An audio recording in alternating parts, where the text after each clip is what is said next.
අයිබෝවන් සත්‍ය හොයා YouTube channel එකකින් මම ආසිරි රමේෂ්.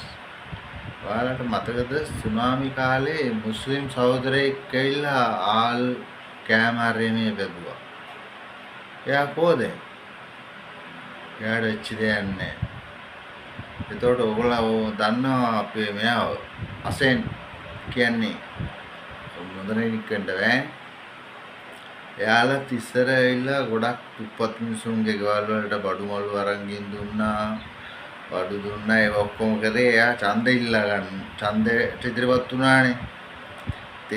ඒක දැන් එයාලගේ සැලකිල්ල අඩු වෙලා තියෙන. ඒ කියන්නේ ඒගොල්ලෝ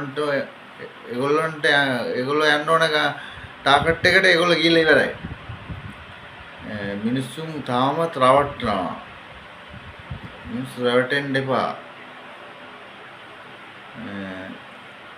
මේක අසෙන්ට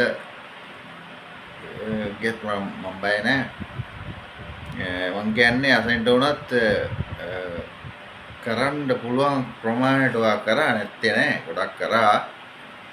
ඒ වාගේ වාසියට තමයි හැමදේම කරේ කියලා මට නම් හිතෙන්නේ. අනිත් අයට කොහොම හිතේද දන්නේ නැහැ. ඡන්ද බලාපොරොත්තුෙන් උපත් මිනිසුන්ට ඔය ගිහිල්ලා කැමරා අරගෙන දුන්නා.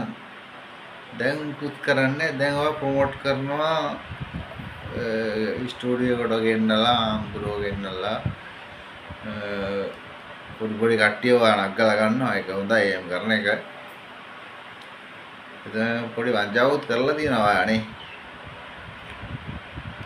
ඔව් ඉතින් වංචාව ඉරිසියාව බොරු අරගෙන නැත්තම් ජීවත් වෙන්න අමාරු මේ ලෝකේ. ඕන්ට වැඩි කරොත් තමයි අවුල. අර මුස්ලිම් සහෝදරයාට වෙච්ච දෙයක් නැහැ. එයාත් කරන්න ඕන දේ කරගත්තා. එයා පැත්තටම. අයි එහෙම කරන්නේ මිනිස්සුම රවටන්න එපා. මිනිස්සු පවුනේ අසරණ මිනිස්සු.